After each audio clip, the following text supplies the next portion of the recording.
You should have started at 3:39. I'll give you 1 more minute, member. Marshall? They're trying to pull it up from a flash drive instead. Trying to pull it up from a...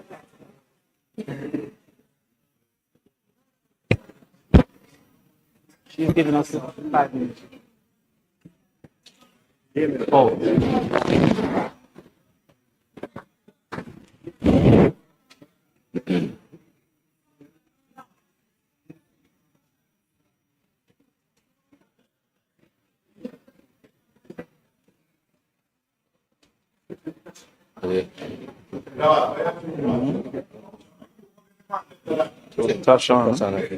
All right, Madam Speaker, in light of the circumstances and as the member seems to require the presentation to follow, we suggest the other approach, that we go forward in public business, continue the debate on NARA, and then we return.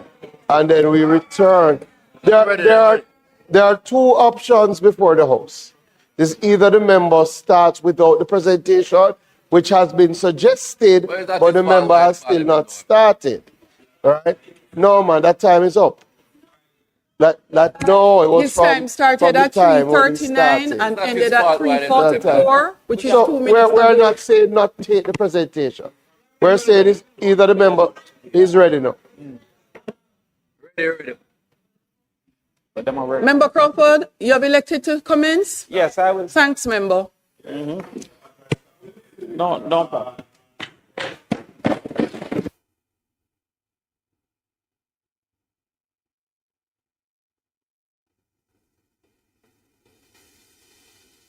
I think your mic went off.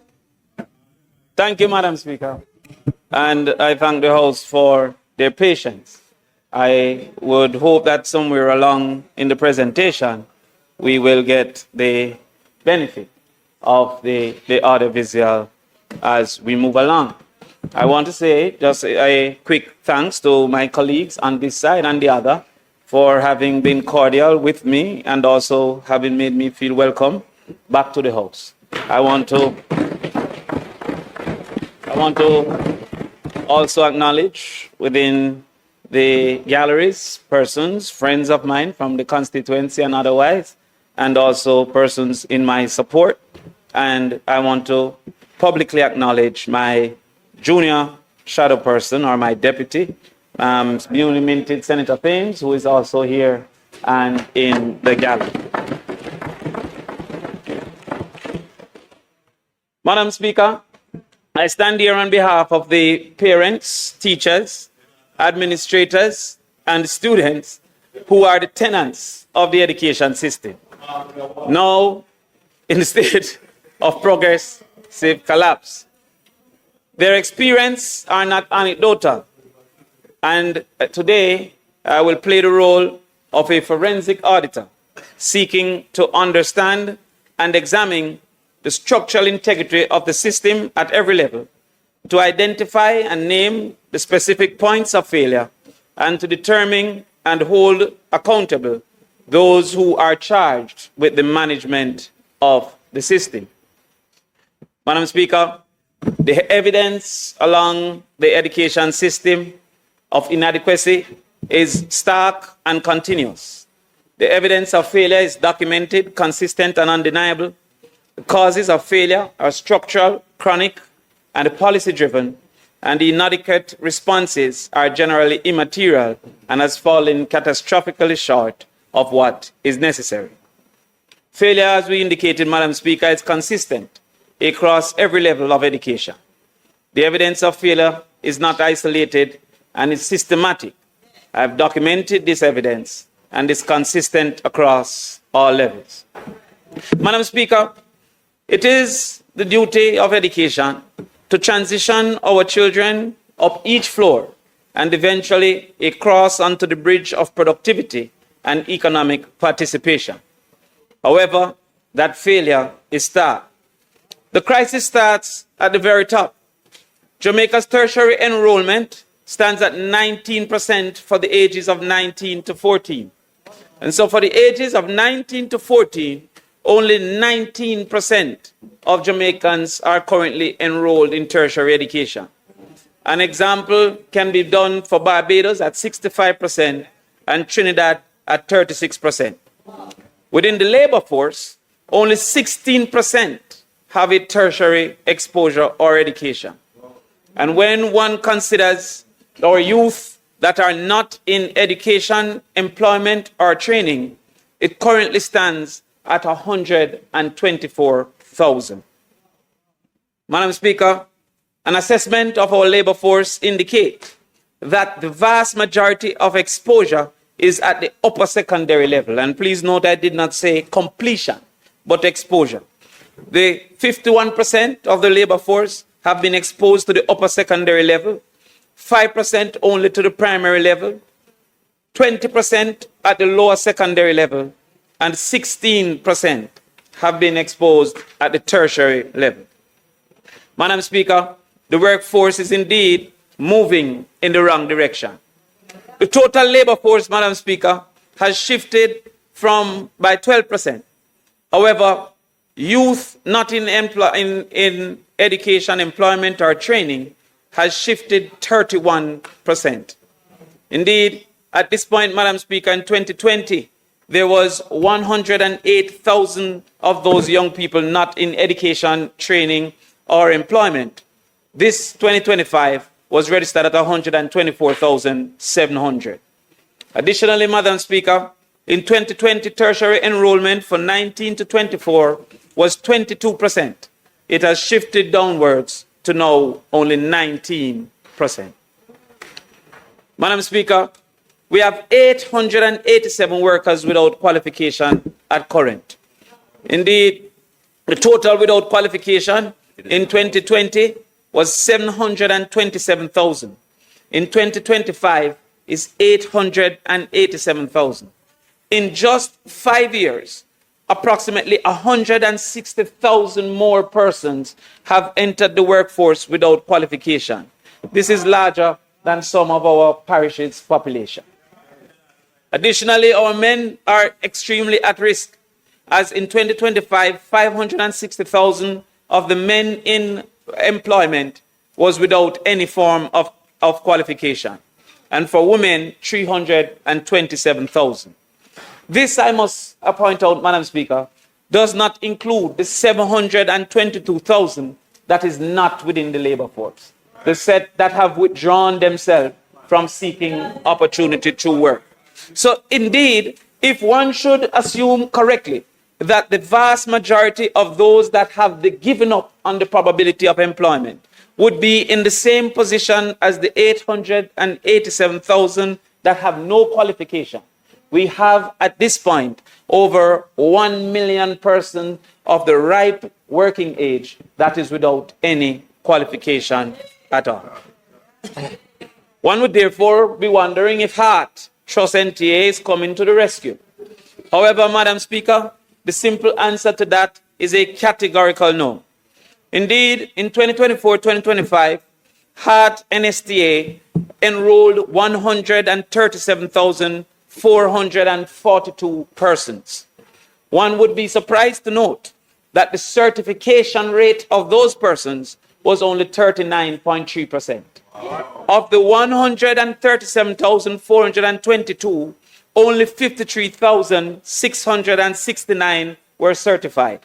This indicates that over 80,000 having been enrolled for that particular year did not achieve the most basic of certification.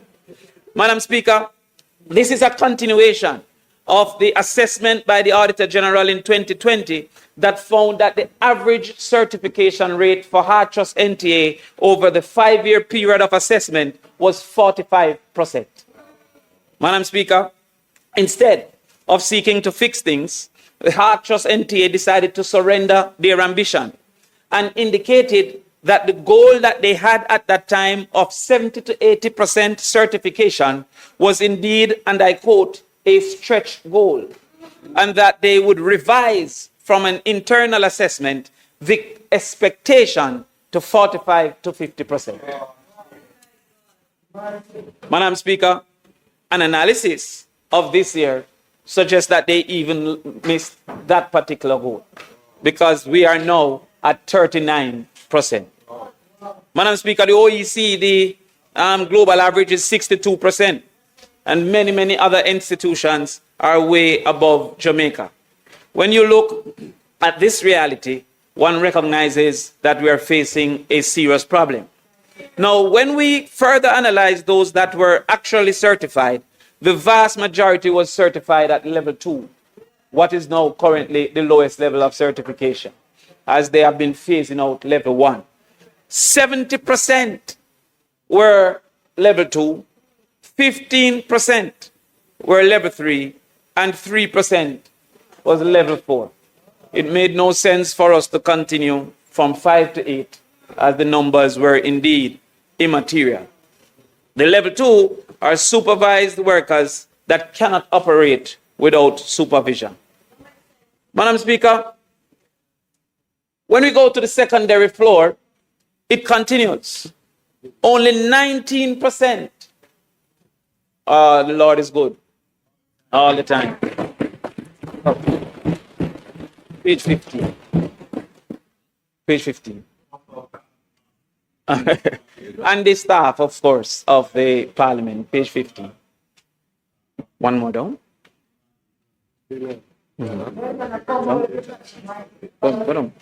Yes. Next again. Next. All right. So as we can see here, only 1 in 5 students leave with the basic certification that is necessary, equivalent to what the United States call a GED.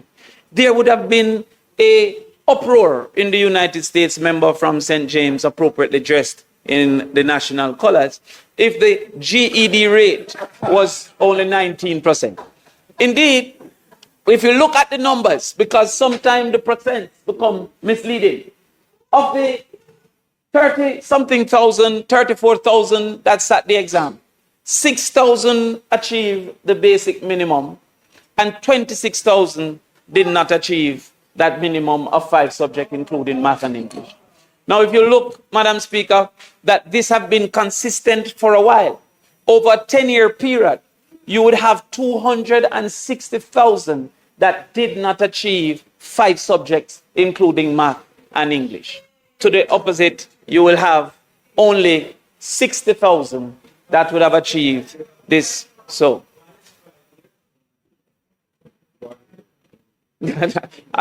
this is 1 year. This is 1 year. Now, next, go next. Yes. It is said, Madam Speaker, that the ministry has therefore sought to disregard and to sell a lie in the conversation moving forward. And this has been proven when we consider math and English, as has been reported by the Ministry of Education, and as is the reality when it comes to the assessment of the numbers. More recently, Madam Speaker, we saw a headline in the newspaper that suggested that improved performance in 2025 CSEC English and Math. There, the minister suggested that Jamaica was outpacing and outperforming the Caribbean. And I would quote, the minister says, regional average is 80% for student pass in English. We have surpassed the region in English A. The region average for mathematics is 39% of students passing mathematics. We are above the regional average again in mathematics, and unquote. However, Madam Speaker, this quote is deeply misleading. A serious assessment of the mathematics passes would have shown the following. 1, the lowest level of enrollment in the last 2 decades. In 2025, enrollment was 32,339 compared to 2023 of 35,768. Of course, one may assume that maybe the birth rate have changed. A quick assessment of a reasonable period for which a 16 or 17-year-old will be doing the exam indicated that only 200 more persons were born in that specific year.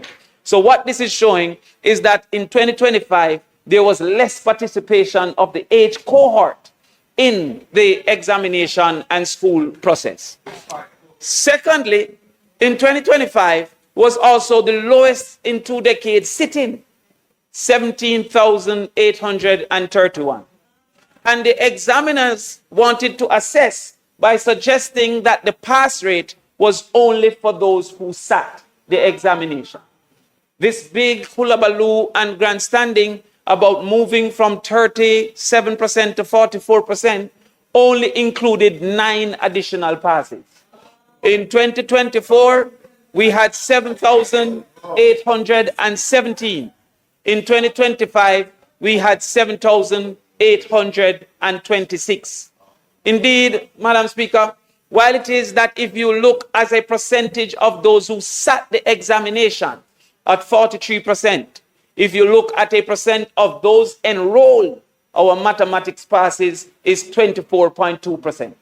Now, it must be admitted and added that all our children are to be doing mathematics and English. And so an appropriate assessment would have been of the enrollment at this particular point in time. Madam Speaker, there is also a greater cause for concern because further analysis suggested that approximately 20% of the age cohort were not even enrolled. They had given up on school.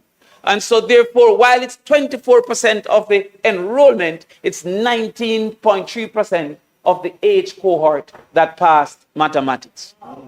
Madam Speaker, this grandstanding of ahead of the Caribbean has been proven untruthful, as the vast majority of the Caribbean countries that we seek to compare enroll more than 70%, sit 70% of their enrollment sit these examinations. We go further, Madam Speaker, to move to the English language. Again, we would have seen lowest level of enrollment, lowest level. However, an assessment of those who pass would indicate that of sitting, we are at 85%, but at enrollment, we are at 51.7%. If we go back to the conversation that the minister herself had, that we were almost at 80% as a Caribbean average, that 51% would be far from the Caribbean average. Madam Speaker, is it therefore within our permit to ignore thousands of Jamaican children who would have not been given even the opportunity as assessed by their teachers to enter, and then claim that we are improving if we should do a reduction of those who sit and a percent from those who pass? Back up. Madam Speaker, at the primary level, it continues. The 4th grade literacy rate in 2025 indicated 65% at full literacy. This is down from 84% in 2015. Madam Speaker, we're moving in the wrong direction. For English language, at the PEP level, over 10,000 students did not achieve basic proficiency. And in mathematics, almost over 12,000 did not achieve basic proficiency. Madam Speaker, at that level, we found that less than 60% were proficient in all courses. From the age of 12, the failing is evident and prevalent in our children going forward. Madam Speaker, we move to the basement. And here at the early childhood level, an assessment was done of 4-year-old to see if they're ready for education. Of the 29,729 that were assessed, only 54% was said to be at the level for ready for education.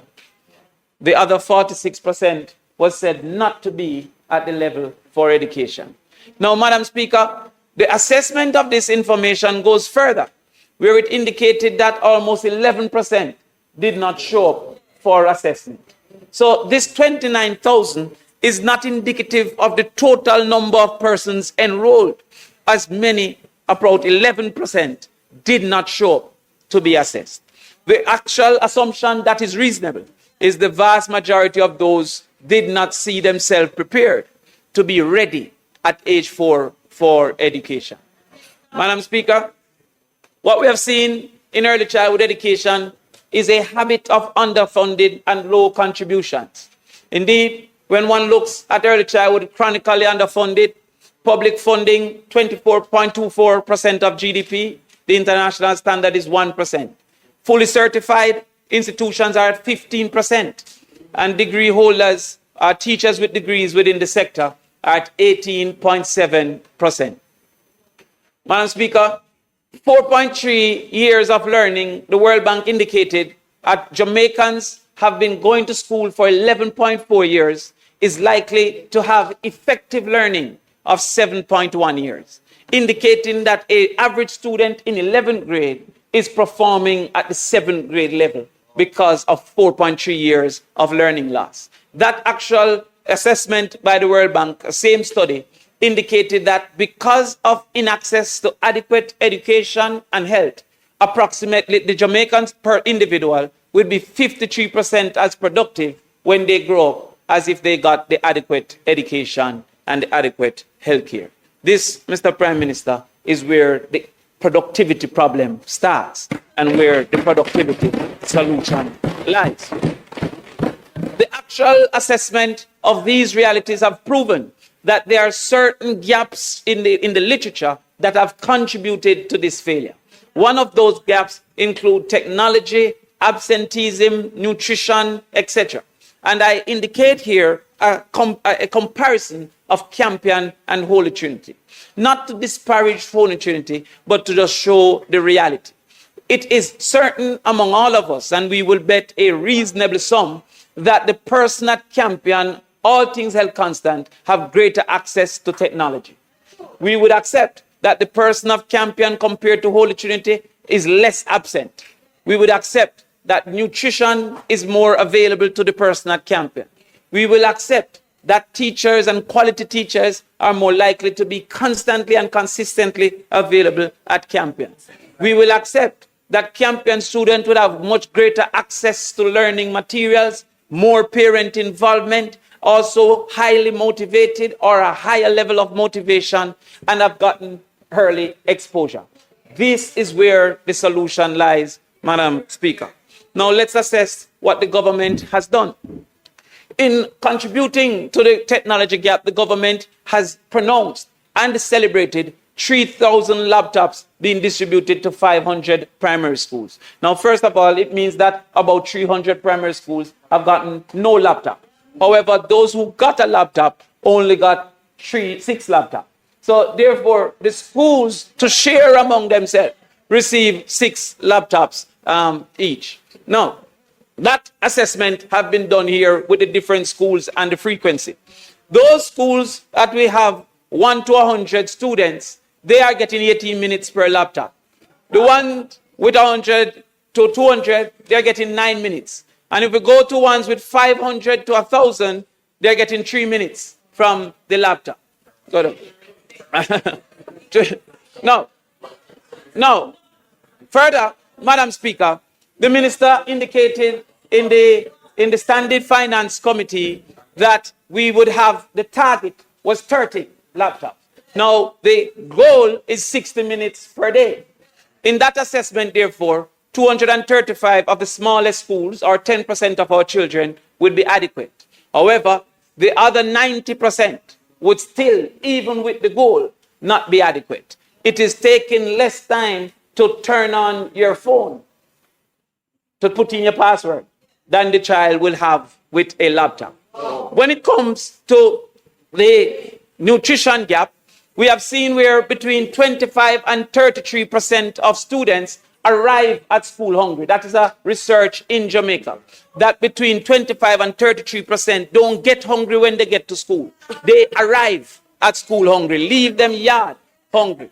We also found 55% food insecurity, 30% skipping meals, and 29% have been hungry for at least 1 day in that week of assessment. Madam Speaker, what has been the government intervention? Big and bold in the budget was that they were allocating 347 million for basic school nutrition. When one analyzed that there's 111,000 persons currently at the basic school level, at 190 days, this translates to $18.24 per child per day. This is the contribution that the government highlights that they're giving. Additionally, Madam Speaker, Madam Speaker, I'm asking for protection. Additionally, Madam Speaker, the PATH program has over 180,000 children participating on PATH. The government has decided that they will target for breakfast 69,000 students. One assessed the $1 billion that they have allocated.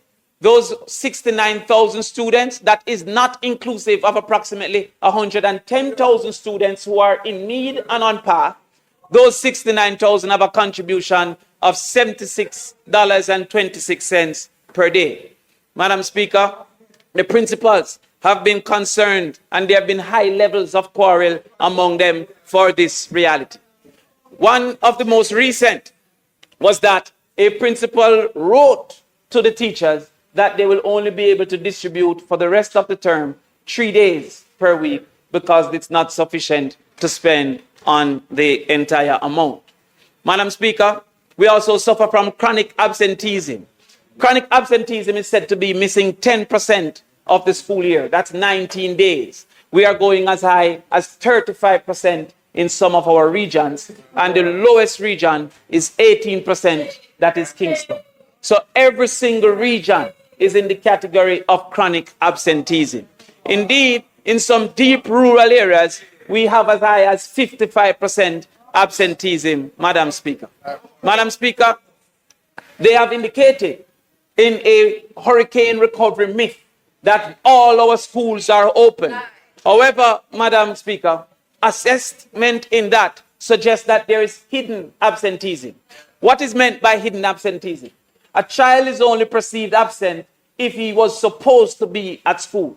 At this point, there are some schools still offering 3 days on and 2 days off to have a rotation of students, causing among the children a learning loss of 40 to 60% because they were not supposed to be at school, not calculated in the absenteeism numbers. Indeed, the newspaper indicated that in St. Elizabeth, over 400 students were still not found.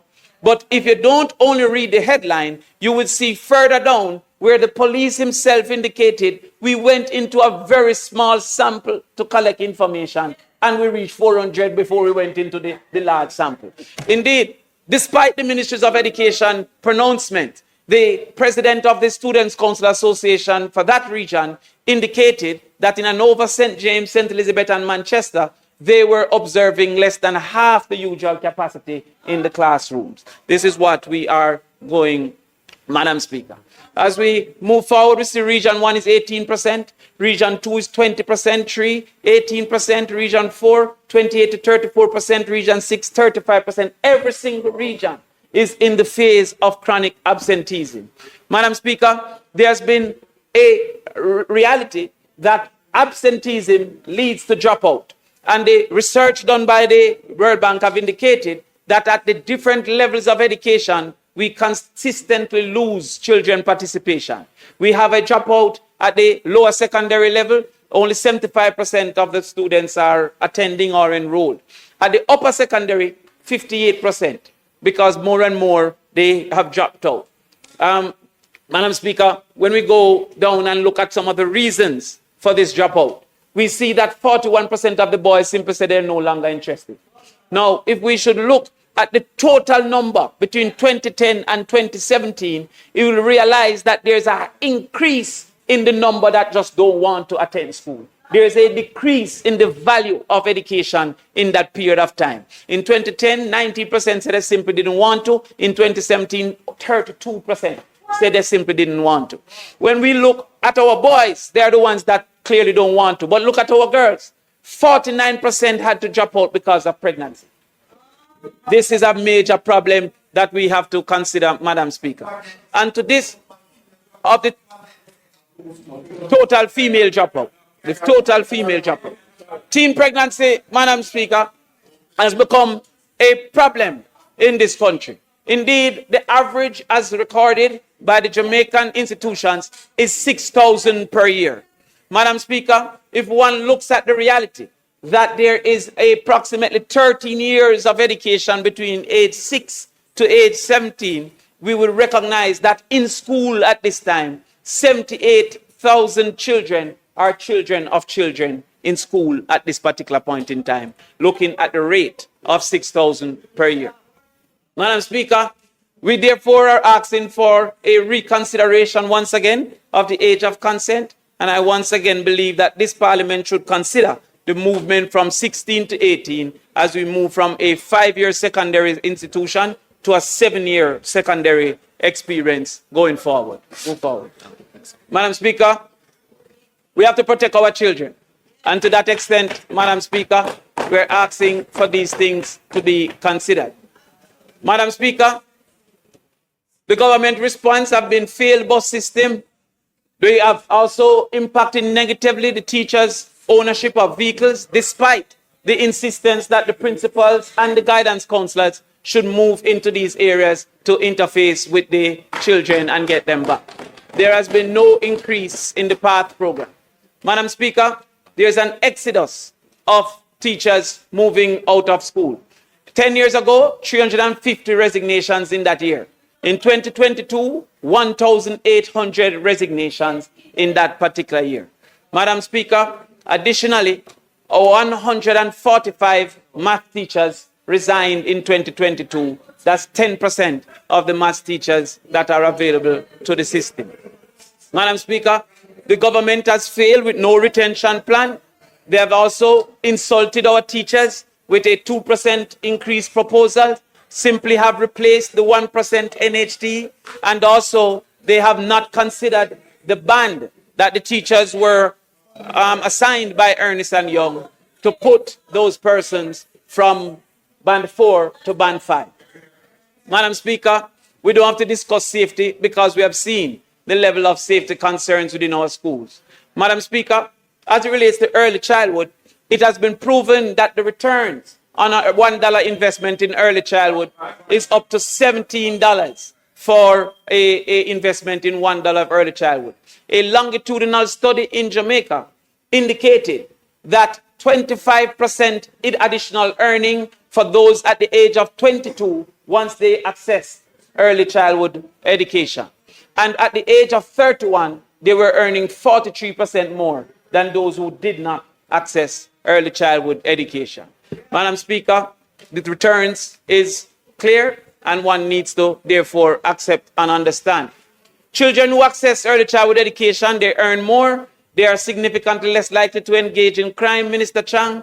Transitions more smoothly through the entire system, are more likely to attend school consistently. They build cognitive foundations for lifelong learning, and also they are more likely to complete their education.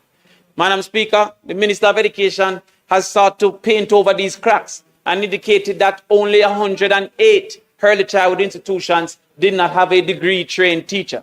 One access to the census done by the ECI, the Institute, the Early Childhood Institute, indicated that only 1,518 teachers. To this extent, over 800 institutions are not known to have a trained teachers, and 658 are sure not to have a trained teacher. One wonders, therefore, where did we get that information of 108? Now, this trained teacher must also be established to be an exaggeration because most are diploma trained, despite the government's insistence that they should be degree trained.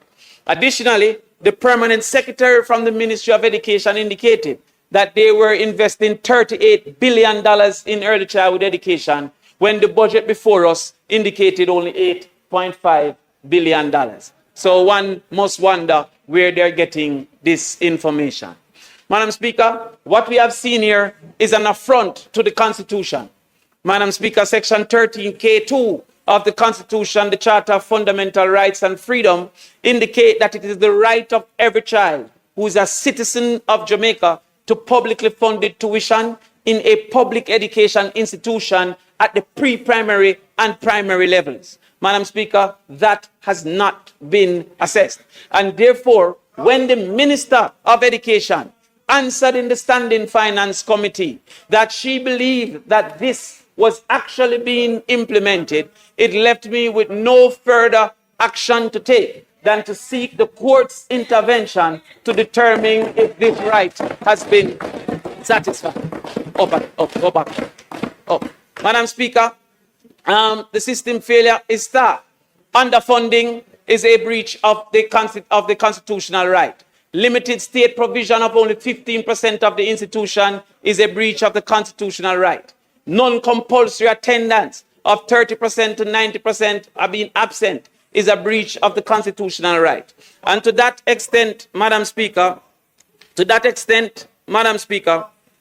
the 7th of April 2026, I filed a constitutional challenge on behalf of the people of Jamaica, and today we are seeking to inform the government that we'll be seeking a constitutional assessment on if the right to a free primary at a free institution is being actually distributed to our children. Madam Speaker, in a just society, education is not a privilege to be managed. It is a right to be guaranteed. It is the true intention of the members and decide to place children at the heart of the Jamaican future. Madam Speaker, in 2011, we reached across the aisle and established the right. I believe in 2026, we should once again reach across the aisle and ensure that the right is actually implemented. Madam Speaker, we are not here only to celebrate its existence, but we want to implement that right in full. Madam Speaker, what we have presented is a clear and present reality that the failures in education gets worse under this government, and that there must be an intervention for our children to once again become the center of development in the Jamaican community. Councilmember.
House Leader. Madam Speaker, we thank the member for staying within the time limit for the presentation. And I am sure the presentation will be the subject of significant review. But we thank the member for his contribution. And his final slide about let's go together is a good note to end on and to move into the continuation of the debate around the National Reconstruction Authority. Let us go together. Madam Speaker, as we are in public business, we are going to continue the debate on the National Reconstruction Authority. I know that there are some members who have indicated. I know, so no, we're going to continue. We're in public business now. We have suspended the agenda to come to public business. Under public business, we're going to continue. We're going to continue the debate on NARA. So I'm going to ask, Madam Speaker, that we suspend the sectorial debate